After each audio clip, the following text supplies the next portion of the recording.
never been filmed before. Right now we are in the process of all March lecture. So a little come together for a rare food tradition cooking an entire buffalo.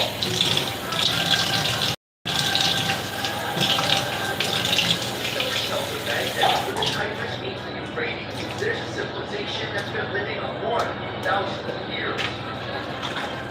That's called the March Era.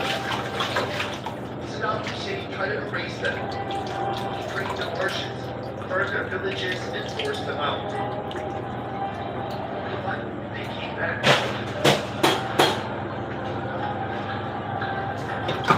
Today, I'm heading deep into the Martians, the people who survived. The meal we're about to have now, this is the same setup, the same type of thing we may have seen hundreds of years ago.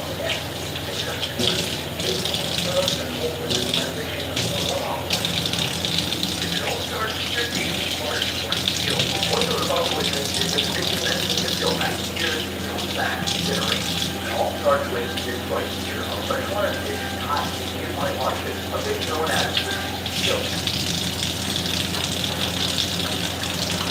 Right now, the things that are going from process to dry. In the past, people didn't have refrigerators, and in fact, now some people still don't have refrigeration, and so this is a very practical way to be able to preserve these things for months or even longer. That's a sharp knife.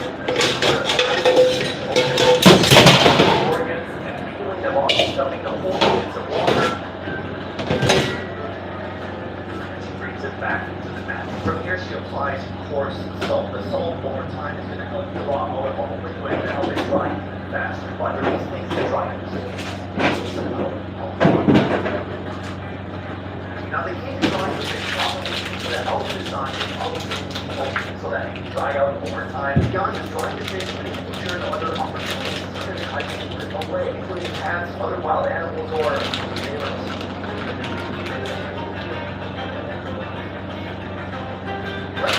have a lot of this thing is rock hard. A little bit of that fresh water mixes in around it, but there's certainly nothing off-putting. It's not fishy, it's not smelly, it's quite nice. I like it. At this stage, this whitefish is still eating. It's still surviving around the green mesh of life to eat. So letting the water in and the salt out. Sorry.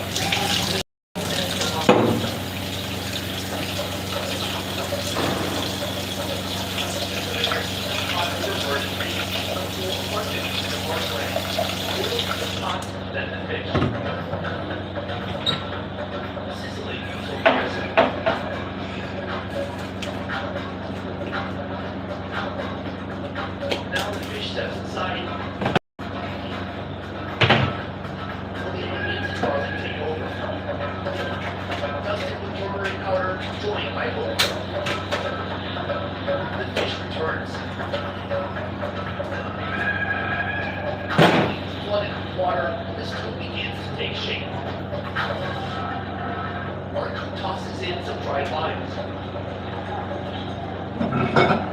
Then she closes the lid and lets the pot get the steam.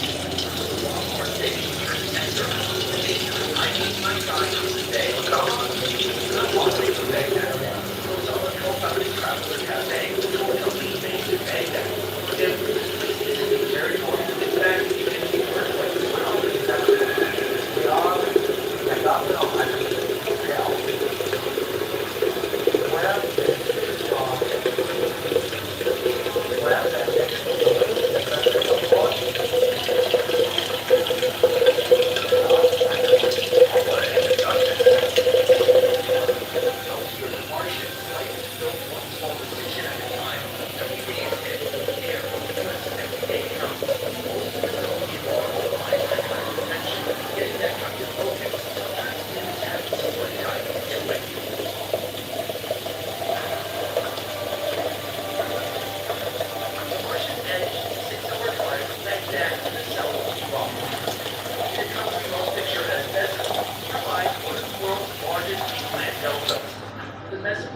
Marshlands, also known as the Martians. This wetland is home to the Madan, large Arabs who lived here for over 5,000 years. They speak Arabic, they live to be rocky, but their way of life is completely different. Out here, everything is shaped by water.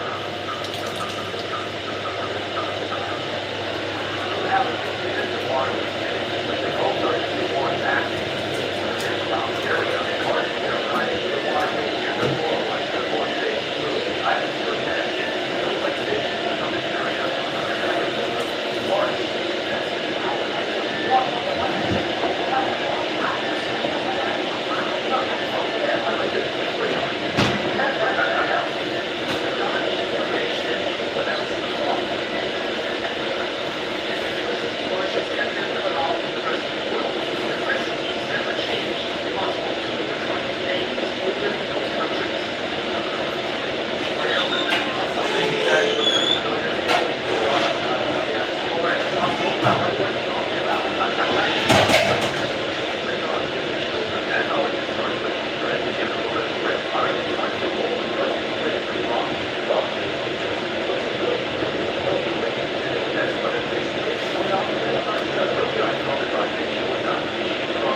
that's enough for full-time salary.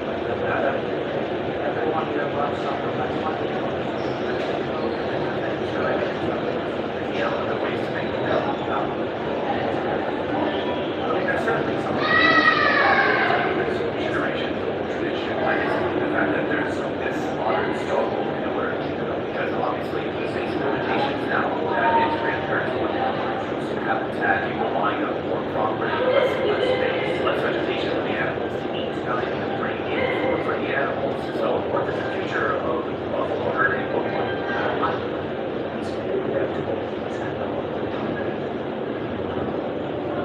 Beyond water pressures, the marshes are facing drought, having shrunk by 65% since the 1950s.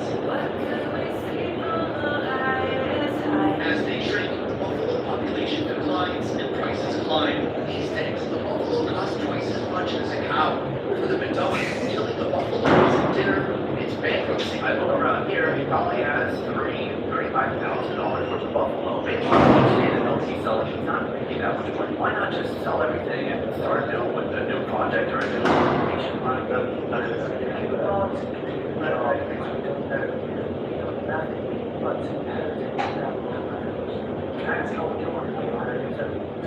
Is this what you think you do until you retire?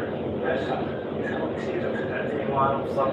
except we still have a patience and hope in the future because this whole God. The modest-sized buffalo we're eating today costs $3,600. Precious meat like this is reserved only for the most important occasions.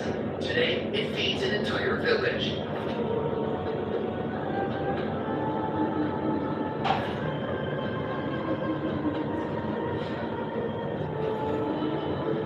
The send-out follows Islamic tradition.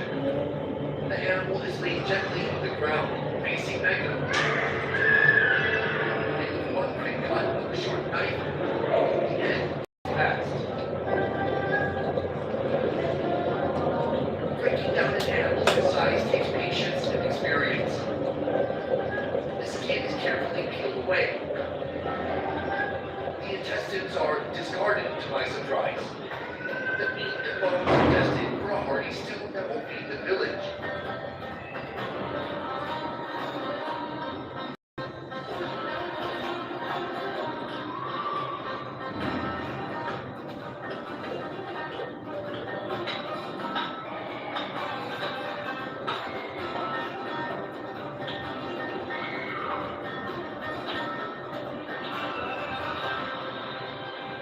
Buffalo meat is thoroughly washed. Then it's lowered into a giant pot to boil.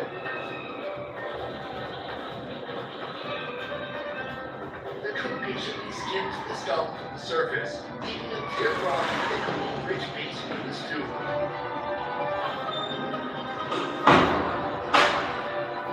Once the cook is happy with the broth, it's time to build the flavor. Turmeric, cinnamon, cardamom pods, and bay leaves go in, followed by garlic and dried limes. The pot for tomatoes, onions, bell peppers, and lemons are in. Then a good stir brings it all together.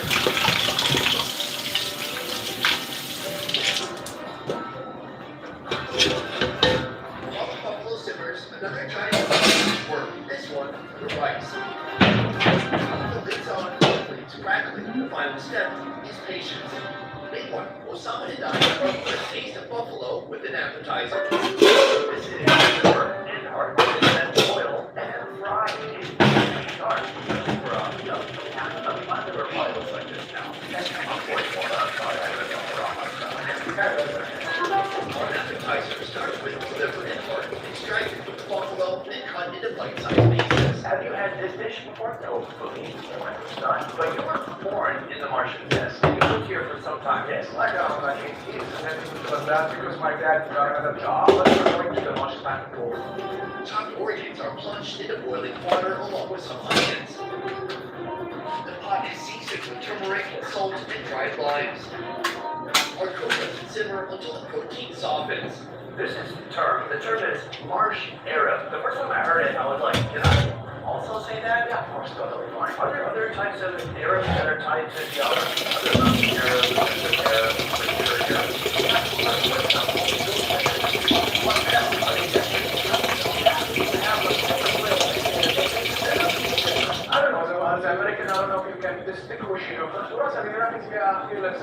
Yeah, look from the desert. Oh, you're talking about profiling? Yeah, I do that all the time. One soft, deliberate heartbeat, hot, and hidden oil of secret.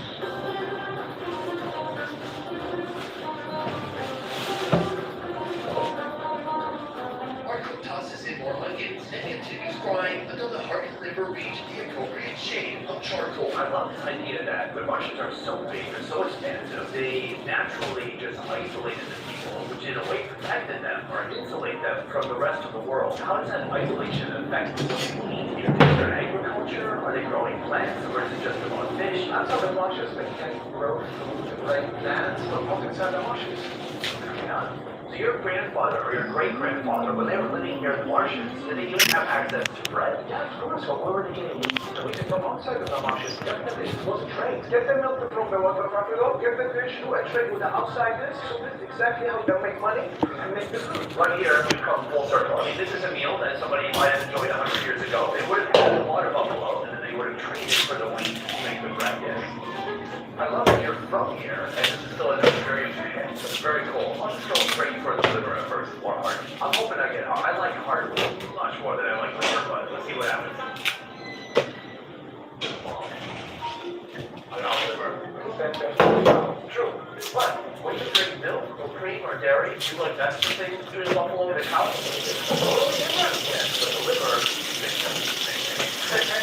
I can say that. It's a little bit moist and has that more seasoning. The liver can be kind of choppy and fine. Whatever they done to it, it's more liver. Yeah, more liver. Yeah. Can you find any heart? I mean, there's one. No, always have heart. The heart is better than the kidney. Less miserable it is to have the one more in flavor, but they're both pretty intense. Friday together, tomato, go to lettuce. Oh, yeah. I gotta say, the more you add to it, the more you think you match, the better it is, the more fun it is. But I think it's done pretty well in separation overall. I love going to other countries and learning about the kinds of foreign eating and animal organs in the USA. People don't really respect that. They just want to eat the prime cut, and they feel like, oh, you're eating liver, you're eating heart, you're wasting time, it's gross, but it's like good for you. I remember when I was on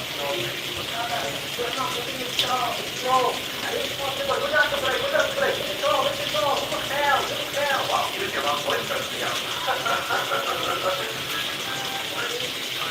The deli, the platter, layers of the better plate, it's awesome.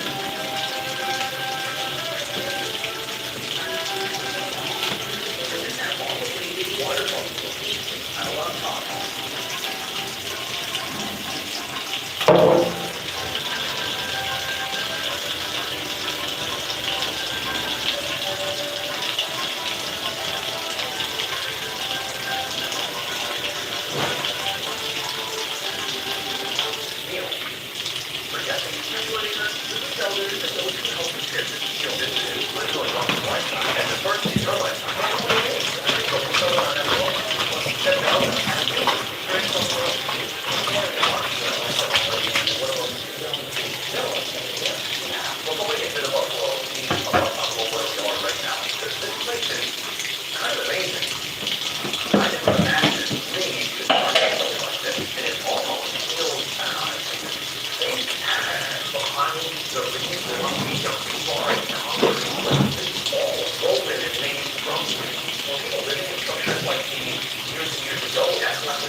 Pretty similar taste, and actually you'll be pretty difficult to distinguish the flavor, unless, of course, you are a food expert.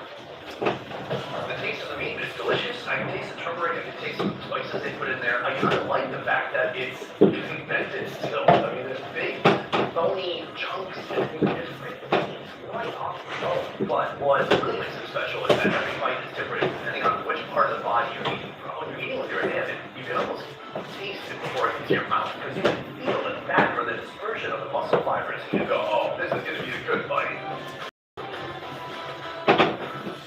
So right here we have the elephant into an orange. And a banana. It's vitamin C involved. Thank you. I'm going to come back to that. So right here we have the beef shank. It looks amazing. It looks interesting. It's certainly different from the rest of the meat. To make this special dish, the buffalo legs leave their skin and bones behind. And they're boiled in the same pot with the rest of the meat. This is a very unique cut because it's very fatty. It's full of collagen and cartilage. It's been boiled so long though that it becomes soft.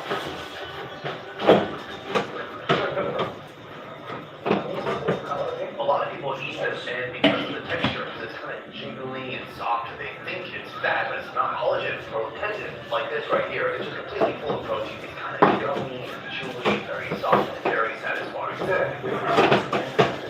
The cow, because it's right. It's like a little bit more less cow. We could have just slaughtered a cow, I guess. We could have shot the buffalo and then cut to meat from a cow. I could save a bit of money. I want to ask some more questions about the Martian. Today, I got to meet and speak with a buffalo herder and to hear about his challenges. It sounds like a tough life, but he doesn't really want to sell all the buffalo because he doesn't know what else he would do. Meanwhile, I hear about these TV shows about and I saw the dead buffalo in the water.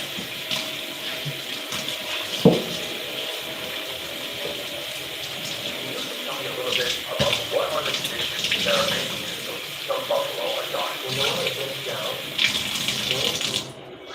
there's a bad bacteria that becomes so much active in the water. The buffalo doesn't when the water is very cold, that bacteria is not going to use at all for 1 year. From, I think, 2 years, 3 years. Saddam Hussein ordered 90% of the Martians to be trained in the 1990s in an effort to flush out the rebels hiding there. After his fall, the Martians slowly began to recover, but new challenges soon followed. The biggest thing is the climate change. We have a high temperature in the summer, so we lost half of this water because of the evaporation. And we don't bring it most of the time. You know, in the last 20 years, 30 years, Turkey started to build large towns on the Chinese and Israeli or something. How is it? Choose to want to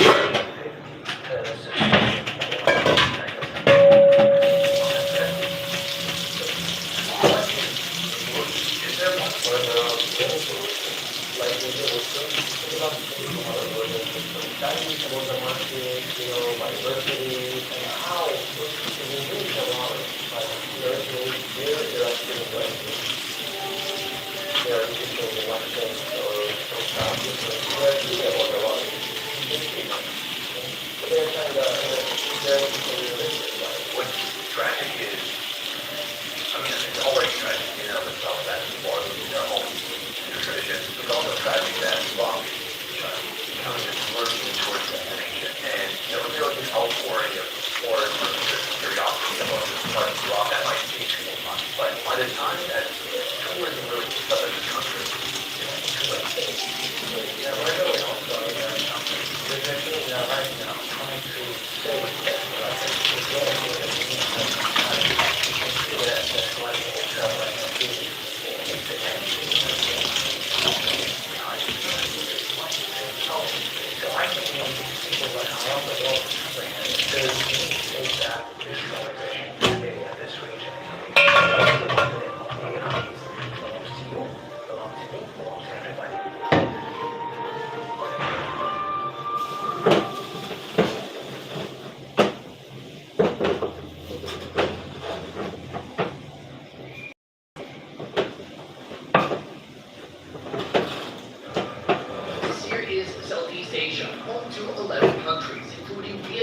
Thailand, Singapore, the Philippines, Indonesia, and way down here, Timor-Leste. The nation's so small, it doesn't even occupy an entire island. I just traveled to the least visited country in all of Asia. Back in 2019, more people went to Korea than this place.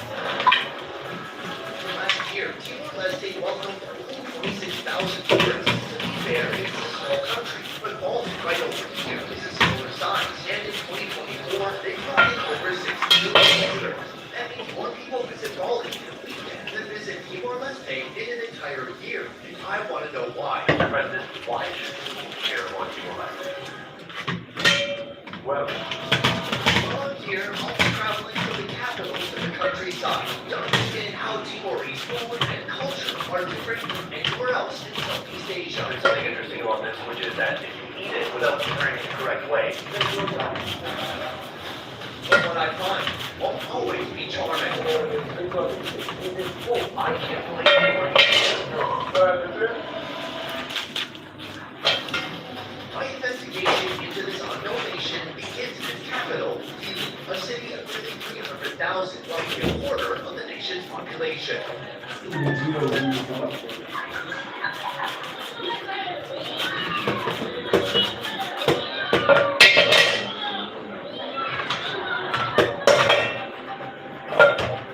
Tourist destination requires places to go and things to do, but perhaps there's no element of travel more important than eating good food.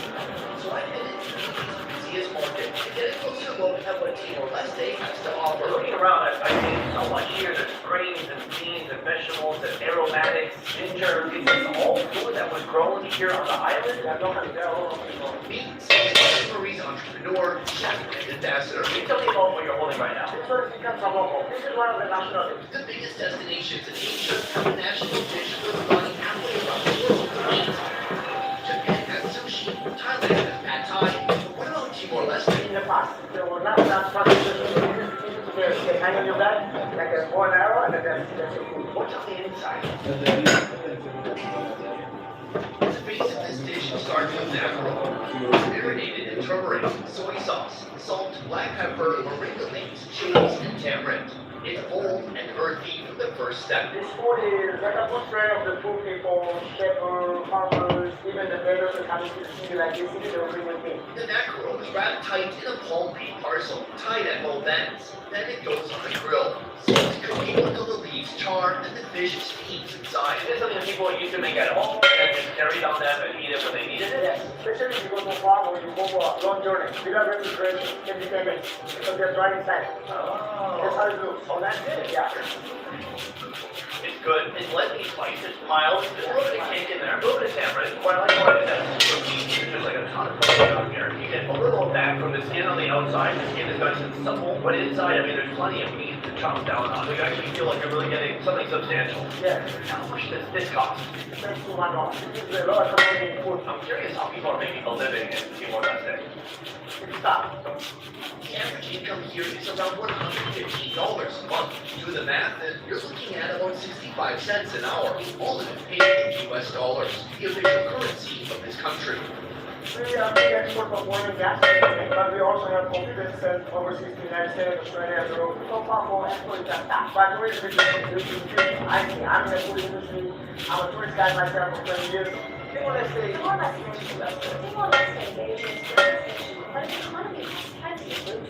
Timor-Leste's tourism accounts for less than 0.5% of its economy, so the growth potential is huge. Nearby Bali is making billions, so what's stopping this country from doing the same? The first problem, Timor-Leste has only been a country since 2002. I think one of the major challenges with tourism in this country is that Timor-Leste is a very young country. I mean, it has a lot of history, but it doesn't have a lot of history being Timor-Leste. This place is packed with locals every day, but they're not serving local food. This is an Indonesian restaurant, a food influence you'll find all over the capital. On today's menu, jackfruit curry. Here we have food that is more Indonesian than Timorese, but if you look around here, these are all local people, and they're local people who love this food. Ma'am, put her there. At the helm of Malta, originally from Indonesia, which could be awkward. Not long ago, the country attempted to take this one over. There were 400,000 people were killed. What was Indonesia's goal? They want to unite all of the islands in the archipelago of the region. For centuries, Timor-Leste was colonized by the Portuguese. When they pulled out in 1975, Indonesia invaded within a week. So Timor-Leste has only been independent for about 25 years. A very short time for it to create its own identity. Meanwhile, you came from Indonesia to here. What is the attitude of people here towards Indonesians like you? It's welcome, like Indonesian people. The people Timor, yeah. Not only do they accept you, but they accept the food, which might be even more important. Being somewhere like Timor-Leste reminds me how much there is in this world to explore. But when it comes to our own minds, we often avoid exploring what's going on inside our heads. And that's where therapy comes. Today's jackfruit curry starts with the boiling of young jackfruit. In the meantime, she mashes garlic, turmeric, onion, ginger, and galangal. Next, she fries it along with lemongrass, curry leaves, chili paste, and coconut milk. Then she lets it simmer into a deep, rich gravy. In another pot, garlic and cooked jackfruit are fried together. Then married in a final curry. It looks pretty dang good. Oh, that's nice. I like it. Thank you. Well, like, but not too rich. And now what they're eating, so it's not your rice. Sure, I really want to saturate for that rice. No, that's right. But when I make it really good, I love the way that coconut milk and all the flavors just saturate the rice. It's so full of flavor. But that jackfruit is very unique. When I think something like this, I don't necessarily feel like it's unique. And I like that it's unique, but it's kind of a natural feel that they are almost starchy. So the main color is this is the food that we can take, and then together they create the harmony. So people, we are very peaceful, and the people that are looking for one, people get back to the world.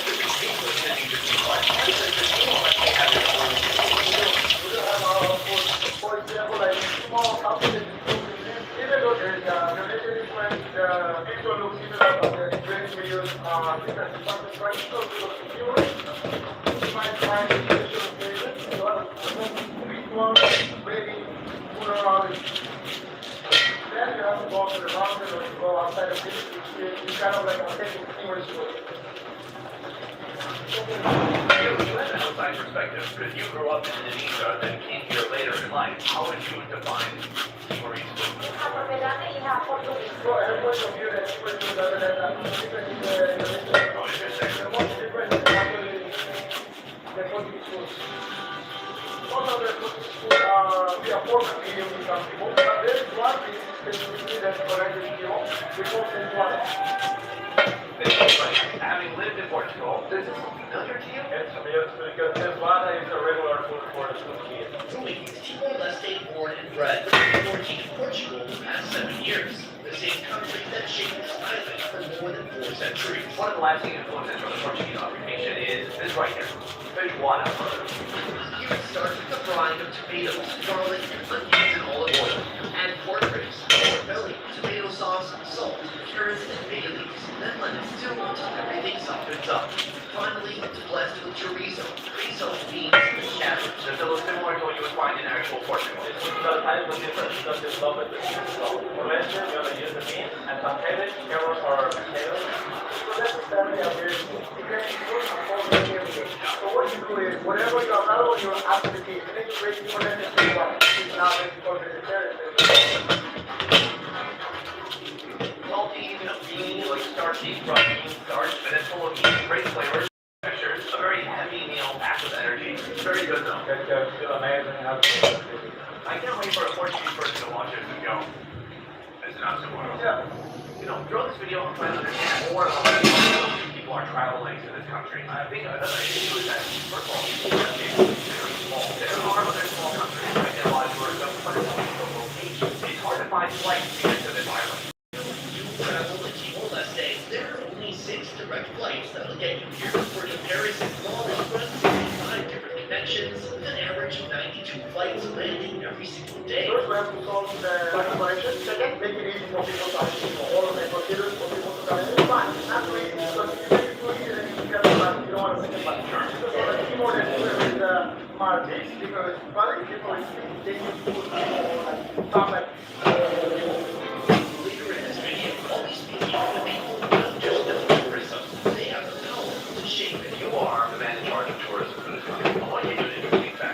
2019. No one could have had more tourism than Timor-Leste.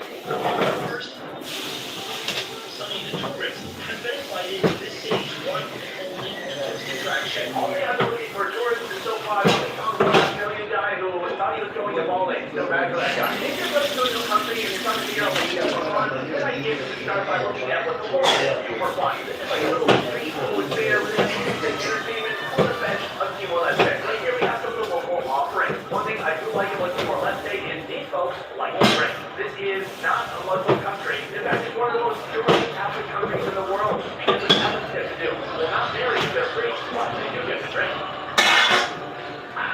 Timor Plaza Night Market is just a favorite on Saturday night. Really, it's the only thing to do. And what do people do there? They eat. Here, locals can get a taste from exotic lands, places like the Philippines and even China. When I'm saying I want to try some really local food, the point to this. Next door in Indonesia, they've got something that looks very similar. These are skewers or sauté. I've got chicken and beef. The chicken looks very well done. No salmonella. That's safe to eat, except for the carcinogen. Okay, not bad. You got a little bit cold while I was waiting. There's some seasoning on there. Well, best seasoning of all. Right here, here. Next we have the beef skewers. Let's give that a shot. That's very good. Much more juicy than the chicken. A little salty on the outside. There's a heavy, sweet glaze, but eat them hot. Don't do what I did. Take a bunch of videos of them and then eat them. So far, it's been a challenge to find food that's purely Timorese, but that challenge ends tomorrow. When Caesar and I plunge into an extreme countryside culinary ritual. What's going to happen next is something I've never seen before in Asia. I can just ask you what's going to happen next, but I think we should just see for ourselves. Please. But before we risk it all, I've discovered a dish that locals claim as their own, and I'm sharing it with you. This is that. Here's Tony. Put her there. How are you? Good. How are you doing? Welcome to Timor-Leste. Thank you so much. I'm happy to be here. You know, I'm very interested in this country because it has some of the lowest tourism in all of Asia. From what I've gathered so far, there's just not a ton to do in the city. What are people here doing for fun? Mostly they don't have that much entertainment. I would say go to swim at the beach, that's what the people will do. Basically, it's quite limited. Yeah. The whole town was very dark and no life, and so I thought, well, we should get something in here. So we started slowly with a small night market, and then it grew to this like that. I'm curious about the food here because my goal is to find food that's really authentically Timorese. A lot of what I see even here is local, but it kind of looks like sauté that I've had in Indonesia. But here we have something I've not seen before.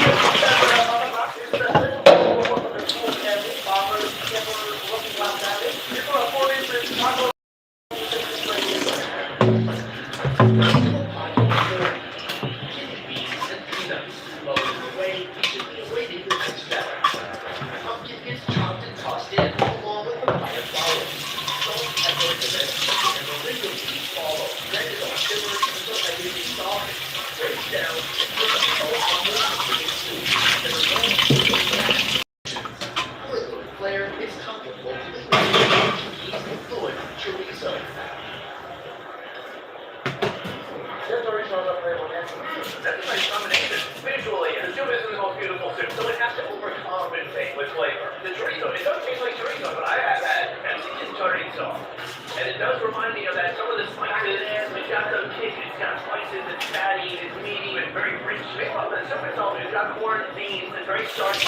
Yeah, so there's something sweeter in there. So, the thing that makes it from papaya flour. We eat the fruit, but I've never heard of anybody eating the flour. The flour and the Do you like that? I really like it. It's very good for malaria. For malaria, I love it. It's very good. It's something I've not seen anywhere else. I think this is the most fully Timorese food I've tried today.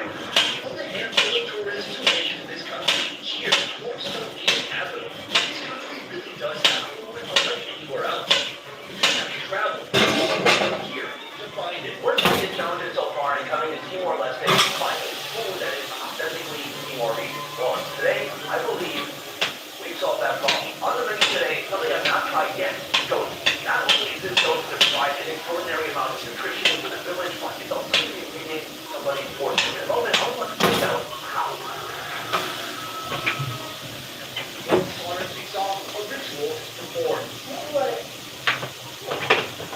The animal is offered to the ancestors. They request blessings and fertility for the land for the growing season. This ritual is led by Muluu, the Wabere clan.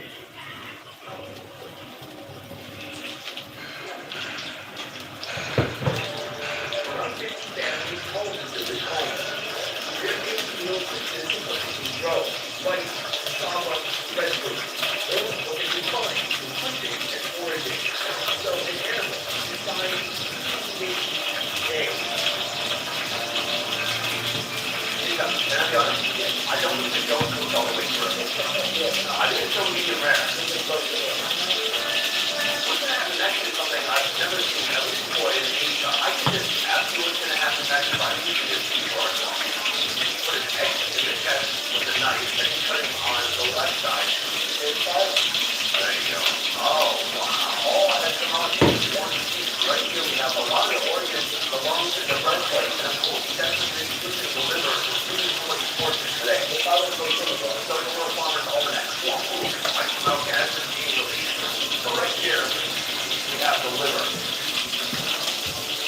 Now the liver, we gotta take a look at this piece.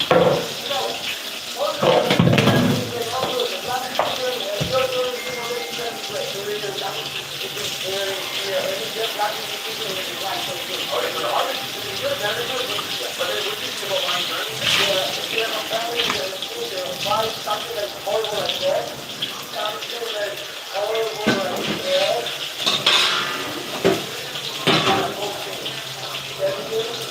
The way you said that sentence, I think it's going to instruct you different. Like something terrible like that will not happen. This year. 1 year at a time,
Right.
I gotta say, this one looks much better than the appetizer we had earlier.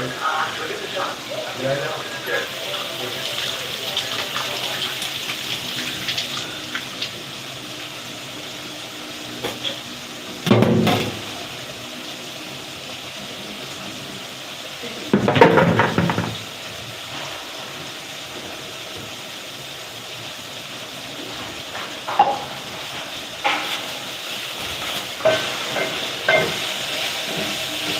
Daí dá famosa.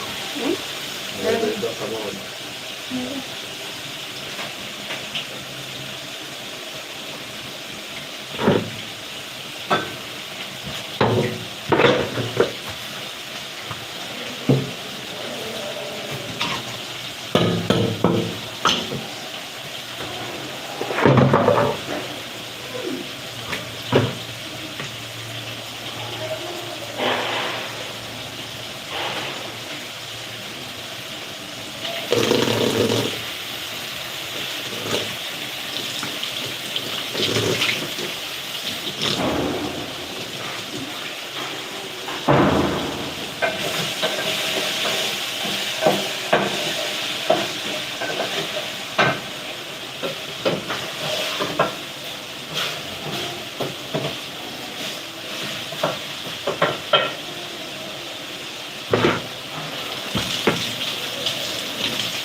So guys, thank you so much guys for joining me. May God bless you so much. For the freedom.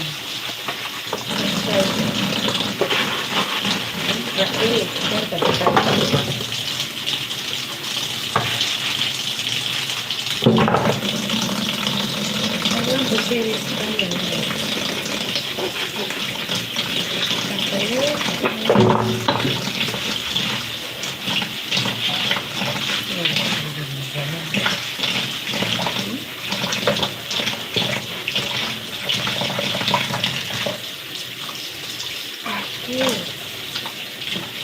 by the end of this video,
that mark the end of cooking lunch guys. So I want to wipe on the floor.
Time, guys, to have my lunch. I'm quite hungry, so I want to save my lunch and go to bed.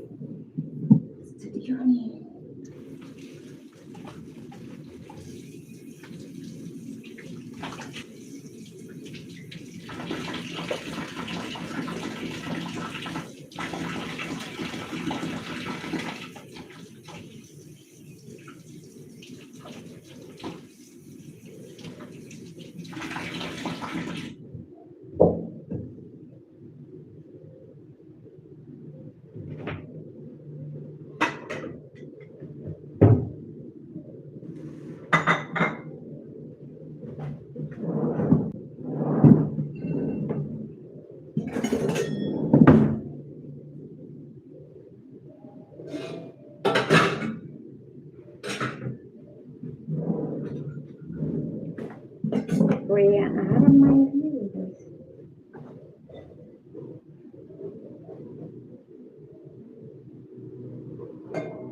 Let's see.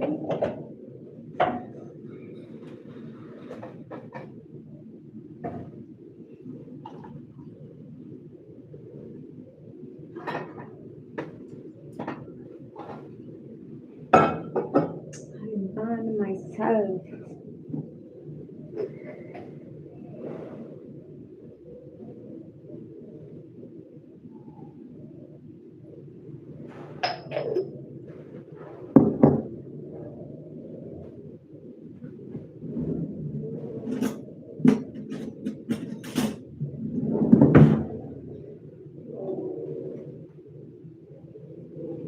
So let me take it to my studio.